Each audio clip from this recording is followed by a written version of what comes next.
So this is the group session, the group discussion where we listen to some fantastic presentations, and we can get to ask questions. So hopefully you guys have questions. I have some in case people didn't, but and just speak up, chime in, and ask what you want to ask of our panel discussion people. So Wendy, I'm curious what issues your auditors find when they go back, when they take a C-CD and try to compare it with the chart. What are the primary issues you're seeing? Yeah, so a lot of it, kind of like the example that I gave, was it's kind of the wrong data. So I think sometimes the CCD's pulling from the wrong place, and so they're pulling the ordered information or future information rather than the actual rendered, because it's likely in another place in the EMR that hasn't been pulled out or extracted to that CCD file.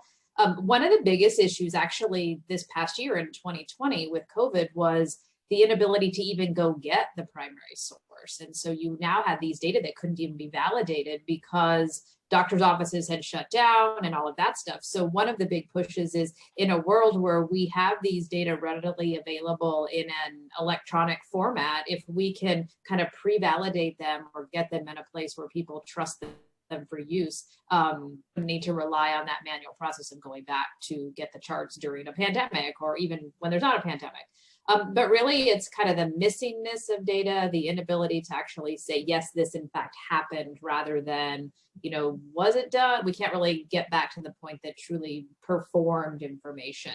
Some of the other examples was the one that I believe it was Nance gave, was dropping data points. So you can't truly validate the full value, the temperature, the HbA1c reading, the blood pressures, trying to find out, like, really, where did this happen? Or this doesn't quite jive back with what's this data point doesn't match exactly. So then what happened, or who made some decision about it?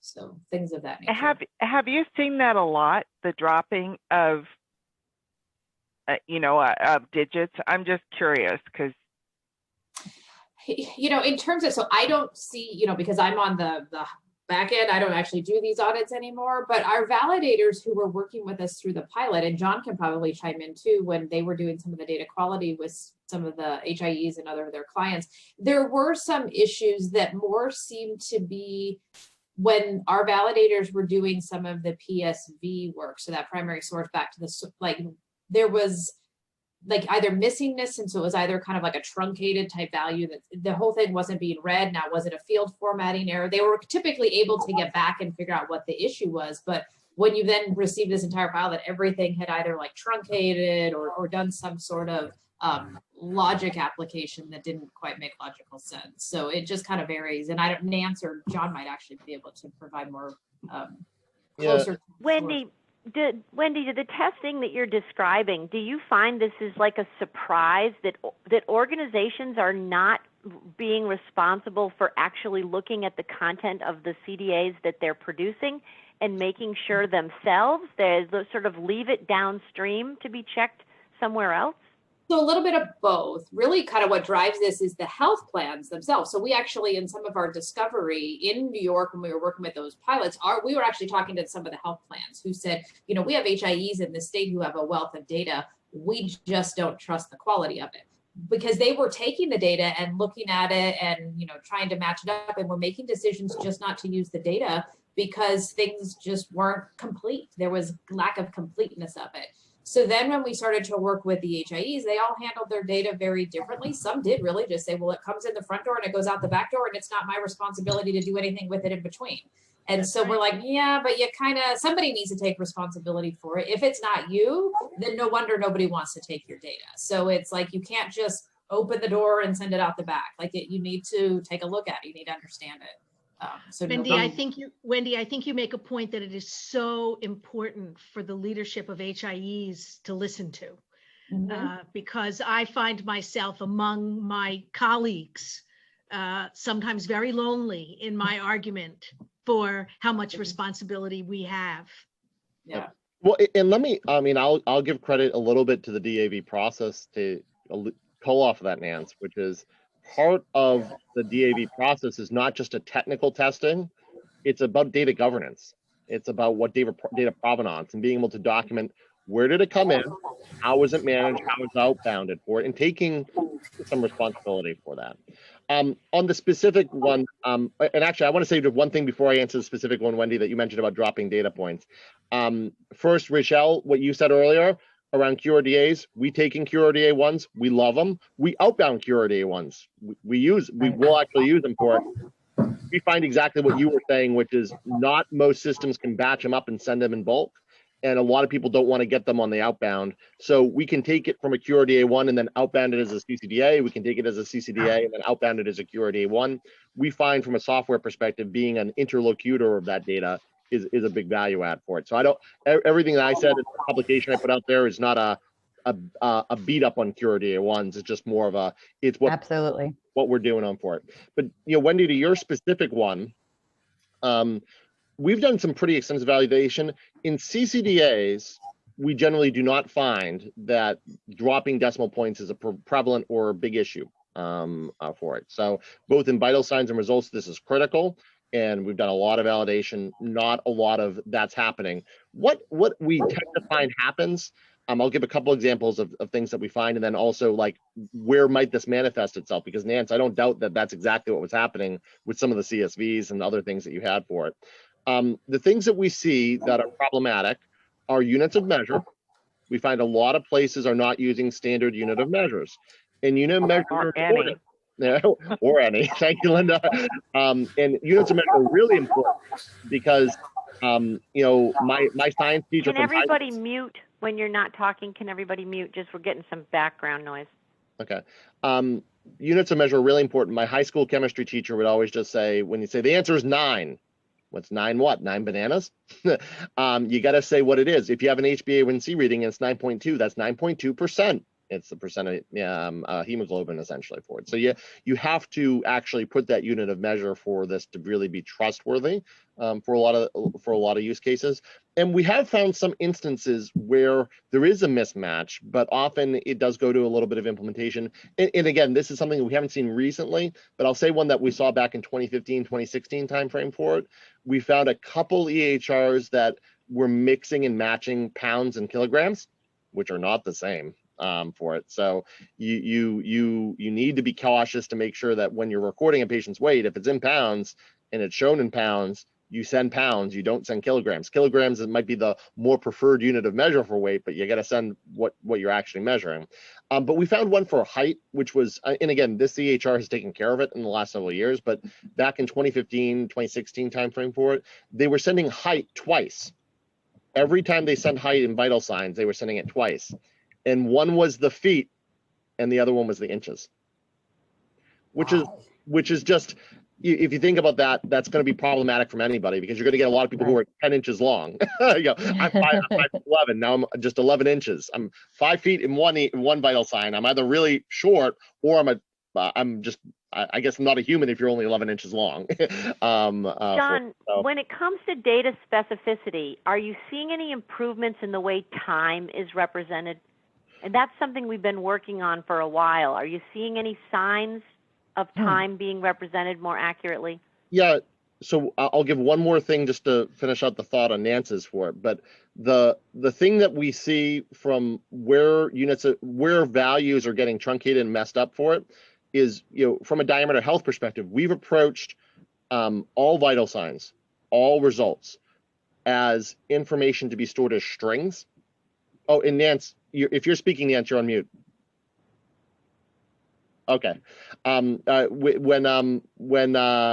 we store it, we always store things as strings, which is we don't ever want to lose leading zeros or decimal places or try to do transforms to a number, because a number in systems, depending upon what programming language you're using and whatnot, can get confusing for it. So I know exactly where kind of Nance is coming from, because if you send something to a downstream system and it has this thing it's expecting as an integer, and you give it decimal places, it will just lose it for it. So, you know, one kind of word of caution that we've had is that we have worked with systems that have lost decimal places, but it generally hasn't been in the C-CDAs that we're seeing extensively today. You can never say never, because 99.999% still means that there's probably thousands of C-CDAs that have that problem, but it's really pretty quite rare for losing decimal places in C-CDAs. Now, Lisa, to your question, and then I'll shut up so other people can ask more questions.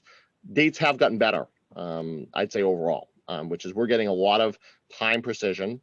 So a lot more, less just getting, we almost never get just the year or just the year and the month. We were generally getting at least the days for most different systems, but we're finding more and more, especially around the focus around data provenance, that timestamps are getting better for it. Now, and in this case, better doesn't mean more. I'd like to see time get more accurate, you know, so that they are not sending additional information that's not significant when they really shouldn't, as well as sending.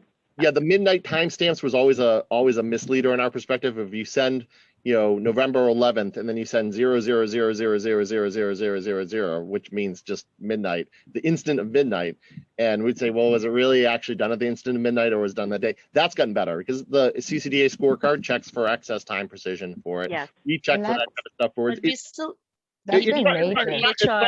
It's not no time. Right. That's been major for and Ozam, you can go ahead and speak to it. From you got to take the perspective of a hospital environment versus an ambulatory environment where they don't even, go ahead, Ozam, I'll let you cover that. Right. No, I was going to say the same things. We do have, you know, like the systems, they don't, you know, log the time. It's only date. And, you know, maybe for C-CDs, yes, you can handle, you know, with no time, like with 000, since they don't have it. But when it comes to the quality measure, then it becomes a huge issue because everything you are comparing, you know, versus, you know, the times. So, yeah, it's just unfortunate that, you know, they are still out there, that they don't log the times. So I would hope that nobody's putting zeros on, especially around clinical data. That frightens me a lot because it's one of my little preaching points with the analysts I work with. Yeah.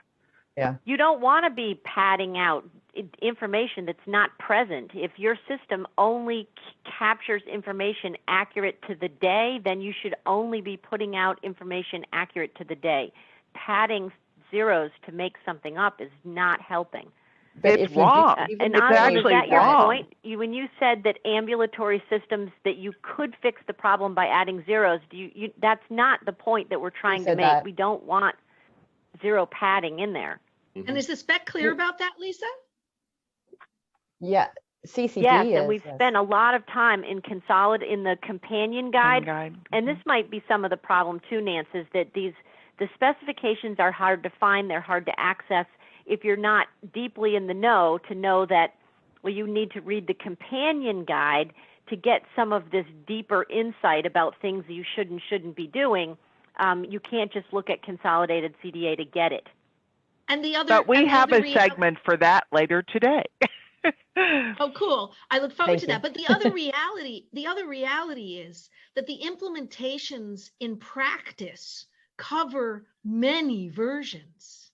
Not every practice is operating on the most up-to-date version that their EMR vendor offers. Mm-hmm. And exactly. so that's another thing that influences what we're dealing with in the real world. Absolutely. I can't tell you how many times we hear plug for the real world testing. We have a topic coming up to talk to the ONC about the real requirements of real world testing and why. So save that comment for there too. Can't tell you how many times we hear vendors say, but we're not doing Medicare or Medicaid, and so it doesn't matter. And so ONCs has always driven its way towards, you know, Medicare reimbursements, and you're going to get dinged, or you're not going to get an incentive. Well, now with information blocking, we have noticed that there is an extensive reach across the board to all patients, and we need to make sure we're recording this data equally for all patients. So I do think that there's going to be a adjustment and a change in some of the data we are getting for sure. Yeah, and my question was for Rochelle. I mean, so John talked about, I love that graph of the Lloyd codes where things, you know, with it's not just an EHR vendor, it's sites. So how many of the problems that you're seeing are EHR specific? Are you actually seeing the same thing, that it's, you know, there's 6 different Epic sites, but some of them are using, as Nance said, the most recent version, and therefore their data is better than this other site that isn't? Just this last week, we had, we were looking at the codes and having issues, and we talked to the EMR directly, coming from a quality perspective, and knowing that this data is supposed to come out a certain way. We went directly with the clinician to the EMR vendor and said, but why isn't this happening? It's a requirement for quality. It's a requirement for ONC. And he says, oh, you need to run this stored procedure and it'll turn those on for you. Okay, so now we're running a stored procedure that takes 6 hours to update all the data for the last 2 years to give us the right code, link code. And, you know, the deadline is this week. So, yeah. It happens, and then you have some EMR vendors that say, oh, well, our C-CDA is certified. That's not the use case for that document. How do you battle that? Well, then you say, give us Security 3. And someone was saying, like, why would you want, I mean, Security 1, why would you request Security 1 when we can't even get the C-CDs right? Well, because there's a use case for Security 1s. There's a purpose for Security 1s. And a team spent a lot of time making sure that data was available for ECQMs. And then you have a standard to go back to. You have a pretty good test tool. Cypress works really hard, and MITRE works really hard to make sure they're testing extended use cases. And it is just like a C-CDA is required, quality is required. A Cure Day 1 is required as part of your EHR, complete EHR system. And you also, as far as use of LOINC in results, in the implementation guide itself, in results, the LOINC is a should. It's a should, yes. Yes. Most EHRs use CPT codes before they use LOINC when it comes to things like lab tests and those kinds of things, at least on the ambulatory side that I'm aware of. And it's a big difference between ambulatory and hospital, and ONC used to make that distinction. And now we're mush everybody back in together. Same thing with clinical notes. That's a problem in different environments. Lisa, I'm sorry, can't hear you. No problem. I was just waiting for you to get finished anyway. So, but I was getting locked up here because you just said it, Emma said it. How do we bubble up? Nance said that we need technical specifications that are more specific. And we know we've got shoulds all over the place when it comes to vocabulary, because a lot of times in the beginning, we're writing these standards ahead of the implementer. So we can't say shall because you guys aren't there yet. So we start out with should.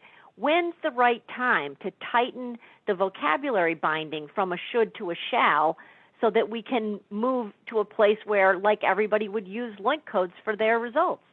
I think one of the problem is that C-CDA, C-CDA, you know, the implementation guides and things like that, they're on this island by themselves. They're not I shouldn't say they, we are not communicating with the source of the data that the EHRs use. We had a similar conversation yesterday in the vocabulary call. You know, when we talk about allergy stuff, there's no conversations happening between what is needed for the CDA document and what the drug database provides for the EHRs to use. Same with results in the lab companions. We're not having these kind of dialogues with this set of people who becomes the source of the data. That's where EHR gets their codes in order to do functional work within the system. So maybe that's where the disconnect is coming from. There's not a communication between the output of the data and the source of where the data actually originates from. Where do we go to get that? Where's the forum? Based on what Nance had said, because I know in FHIR, one of the things you hear, now this is more directed at FHIR core than perhaps the implementation guides, but that we can't force people, we can't use the FHIR core spec to force people to do things the way we want them to do. FHIR is intended to represent how do they do it today. So, and I think C-CDA and a lot of our specs at HL7 in many places are, if they're saying, if you're doing X, then here's how you represent X. And really what I'm hearing from a quality perspective and what Nance, what you were saying is, what we need to do is turn it around and say, you shall do Y, and now here's how you represent Y.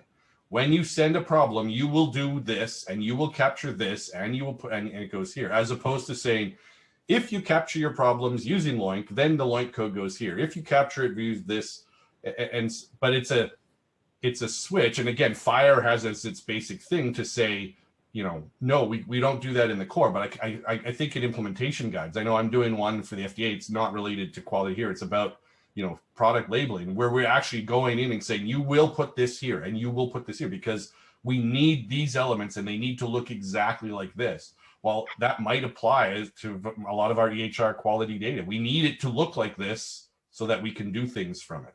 And what's going to happen, John, with the FHIR is that the people that I want to do regular communication with, we are going to agree. Because if there are 3 options of places where they can put the same thing, I can't go through that every time they communicate with me. Right. The two of us, the 2 communicators, have to agree that this is the way we're going to do it. I really like what you just said. I would be happier if the requirements were more specific, not less specific, and then let people push to open them up as required, as opposed to creating a huge free-for-all that we then have to whittle down to something more manageable. Yes. So agree. Completely agree. And that's I'm sorry, a tradition is do the bare minimum in EHR world. Everyone does the bare minimum. The specs are the not the specs, but the certification is bare minimum. That's all they're doing. And then they don't fix it. Not Meditech definitely is not following, and I call them out all the time because I've had repeated phone calls with Meditech saying, but this is not right. And their answer, standard answer all the way up the chain is, but it's certified. Well, not anymore. Not, 4 years ago, maybe, but not today. It's not a certified application today. And they're attesting that they're meeting standards, and it's an industry problem. I don't pick on Epic as much because they do tend to come and participate and make suggestions on how to make it better, for sure. Right. Sorry, what was that, Nance? I still pick on them. Yeah, okay, you can do that. I used to, but then, their team's been very supportive in C-CDA when they do come, and has made some adjustments to the standards guide to support the data. So, if the ones that are participating are all working for a common goal to, get the data we need to do the things they are used for. But on the good note, people are sharing these documents. So. Right. And the other problem I think we are sometimes facing is, let's say for encounters, we use the CPT codes, and it's a valid CPT code for CCD, but when they attempted to use their CCDs for quality, that doesn't become a valid code. And it's an office visit, but it's a different code that, quality requires, and they cannot change it. And, it says probably takes months to request that code to change. So this is another thing we are facing with, some customers that, when they want to use the CCDs, they're implemented code systems, or not the code system, but the codes does not really face us back to quality.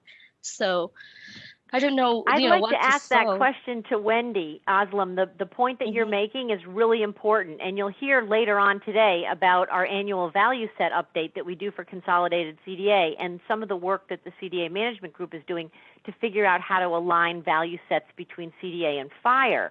But we have not talked much about how can we align value sets between C-CDA and QRDA, and what's used in measure definitions.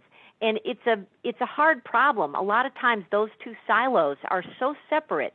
I'd be interested, Wendy, if you have any perspective on how could we feed and understand better the alignment that needs to happen between value sets used for quality measures and value sets used in C-CDA. Oh, Well, first of all, sorry, vaccine appointments opened up here and I needed to secure one. And so I was multitasking, but Yay, you. Yay, get your vaccine. Get your vaccine. So I am not quite sure I have the answer to that. So I know, I mean, there are folks at NCQA who really do the value set work. I think you guys are probably familiar with some of them, Anne, Lisa, those types of folks. But definitely something I can probably help to follow up on, but I don't know. Facilitate a bit of a conversation, because I find, you know, there's always this nervous thing that testing is going to be like giving out all the answers. And so then people will have the answers and then they won't really do the work of thinking about it. And I think that some of the quality measure value sets are a bit guarded, as if like it's the answers, we can't give them out. But I don't think that's the right perspective. I think that we need to be open about the valuable concepts that relate to these quality measures so that we can do a better job of generating clinical data that is relevant. Yeah. But isn't that their proprietary knowledge? I don't know. I don't know if that's proprietary knowledge. You know, to me, it sort of comes down to, is it about doing the measures once a year or once whatever you're required, or monthly or weekly, or is it about assisting an organization to get better outcomes on those measures, right? Well, I have seen a shift to that for sure. They want data more often. And I mean, they want to see it more often, for sure. It's why the HIE that I work with most closely really didn't care about getting certified to be able to do the measures. They're much more interested in the daily and weekly work lists that they give to a provider to say, here are the patients where you need to have an impact so that when they come along and do your measures, you'll get better scores. That's the piece of the job that is so much more interesting to me than actually doing the measures. Yep. But when they match up, it's fantastic. Yep. That's important. That's important. Yep. I'll throw out there, just because we've been doing quality measures since 2016, and we've been doing the ECQM component and have had to work with HIEs that want to do the ECQMs and health plans that want to do the corresponding HEDIS measures. When we started on that in 2016, there was exactly that problem that you put out, Lisa, which is the value sets for what it meant to have a colonoscopy or a mammogram did not align between ECQMs and HEDIS. And frankly, there was some misalignment between the C-CDA at that time as well, too. It's gotten better. I just wanted to actually call that out. Like, for example, SNOMED codes are now there. So you SNOMED codes in the value set for HEDIS, which is obviously one acceptable way to document a procedure in a C-CDA document. So it has improved. There has been harmonization. They used to only have NDC codes in the aspects for medications, and now having RX norm codes there. So things have definitely continued to move in the right direction. But you're right, Lisa, that they're not perfect yet. I'll actually highlight one that is still a remaining tickler or issue, is that if you, and this you have to think about this in the context of C-CDA. In C-CDA, we have a section for allergies. So when you want to document that this patient is, violently anaphylactic shock type, reactive severe allergy to a pneumococcal vaccination, you put that in the allergy section. In the quality measure side of it, the exclusion criteria might be looking for an ICD-10 code. And like that allergy might not be documented as an allergy with an ICD-10 code, because that would go into like more of a problem list, anaphylactic reaction to XYZ, type thing for it. You'd only get it in the allergy section. So there are still a few places where that bridge isn't fully built, but it's gotten better. I just want to give credit to, again, Wendy mentioned, Anne Marie, Lisa, a lot of people at NCQA and working in the quality space that have done harmonization work. It's not perfect, but it's moving in the right direction. So I'd like us to circle back. I mean, we've brought up the idea that, and Nance, I think you did a good job in your presentation about making the specifications tighter when it comes to conformance. And I've been monitoring the chat, and Jeff Hellman brings up the idea, minimal compliance to some of the specs was necessary in the early days, but now maybe we need to be, tighter in our conformance expectations. But is there some guidance that we can come up with? Again, I'm trying to tie this back to some active something productive out of the session. Is there some guidance around when a spec should have tighter conformance versus not? And maybe, I mean, maybe there needs to be a version of C-CDA that it, you know, we've got what we have now, which is loose, and we need to make a tighter version, and that's what we want to conform people to, or something like that, you know. But what's the group's thought about when a spec should be tighter and require more conformance requirements of a vendor and or of a site?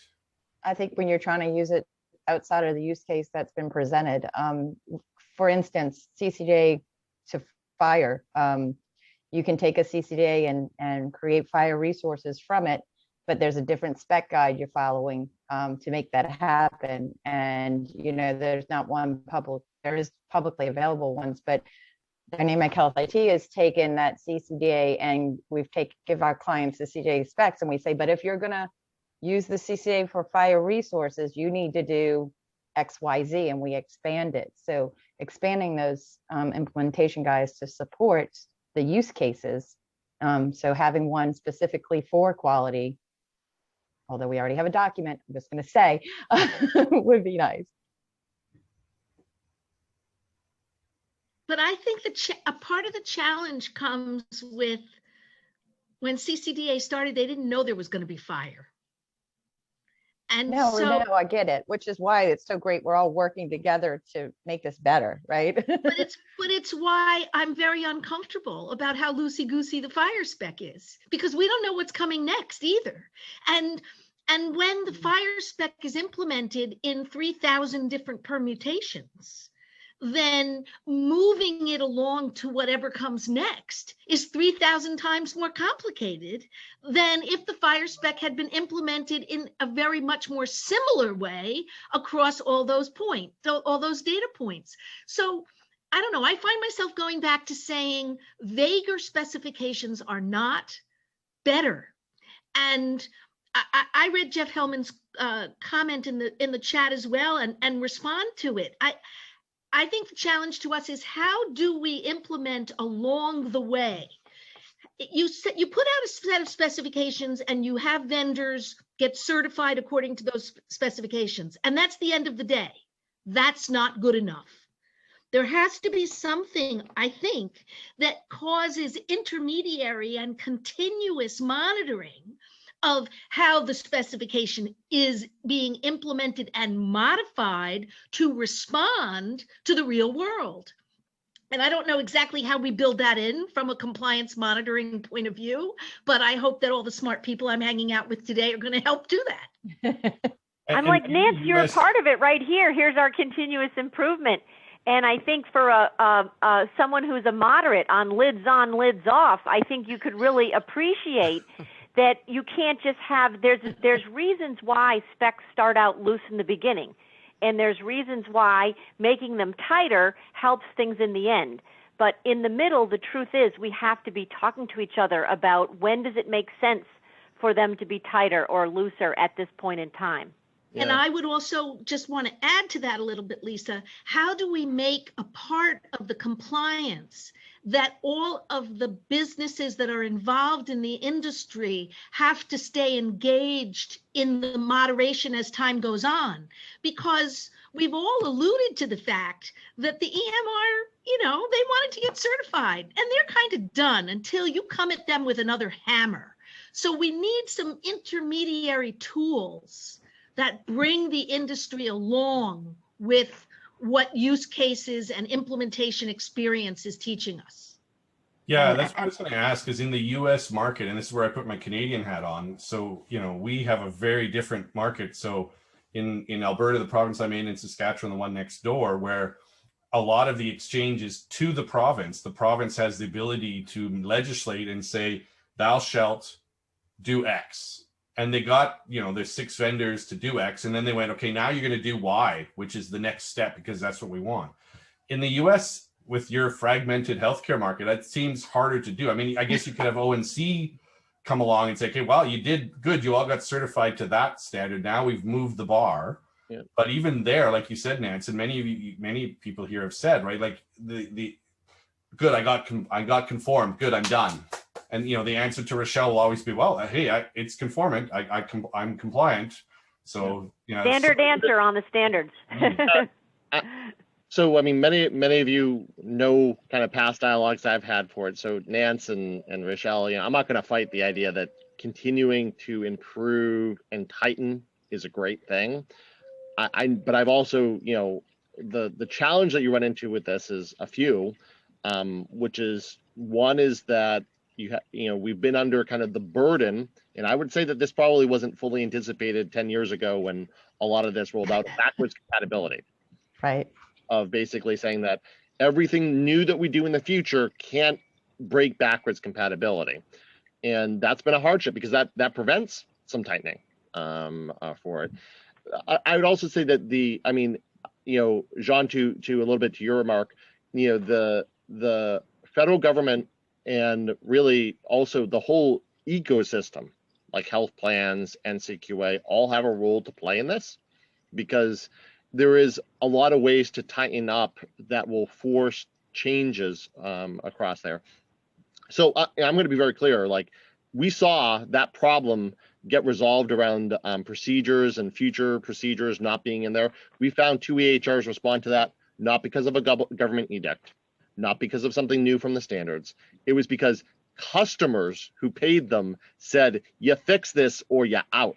I mean, it was something where they said, we can't use your data. We're going to throw the whole thing down the toilet unless we can be confident in these things. So the market does have some correcting forces, but part of that market force also came from NCQA, which is the HEDIS auditors, and not just NCQA, but the whole HEDIS auditor community was able to provide this chorus and this kind of perspective that a lot of this need to fix up for. But also like ONC and CMS are kind of like, you have to think about them as where they're in, you know, Matt and other people can speak in this later today when we talk about real world testing, where the lines change and blur between the two of them, because certainly like ONC has a big role in the certification technology for it. You know, ONC is not CMS. CMS determines how people get paid, how health plans need to operate, what programs they need to participate in or need to participate in for full reimbursement for it. So there's a lot of interplay, and the only thing I'd say in kind of thoughts around this, I'm all for giving better examples, giving stricter guidance, even when we can't tighten the conformance statement, being clearer. All those are really great things for it. But there's another side of this equation too that will need to move, and I think it's moving. I don't think it's not something where this is a theoretical. I can already see changes that happen because market forces and that whole quality ecosystem pushes it. So I think that we need to continue the pressure on both ends. Matt, so let's let Matt talk, I think. Matt, Ron? Go Matt with 1 T. I want to meet you more. No, this is Matt. Oh, this No, Matt has Matt. 2 T's. Matt Ron has 2 T's. Yeah, Matt Ron has 2 T's. You're muted if you're trying to talk, Matt. Ron. The classic double mute. There you go. I was having issues the other day where I was like muted on my phone, but not on the Zoom, and it was like picking up background noise somehow. I don't know, it was weird. So I agree with I agree with what John said. I do want to just make this clear that I don't want everyone to get their hopes up on the real world testing discussion later. Like, it's not going to be big. I am going to be very specific to what's out there right now, because I don't have a ton to update you all on. I apologize, but there will be more info later. I will give what I can, but there's only so much I have. So I just don't want you to, I've heard a few times that I know you're very interested in the real world testing, but as of today, I don't have a ton to give you other than pointing you to some of our current resources. So I'll stop there.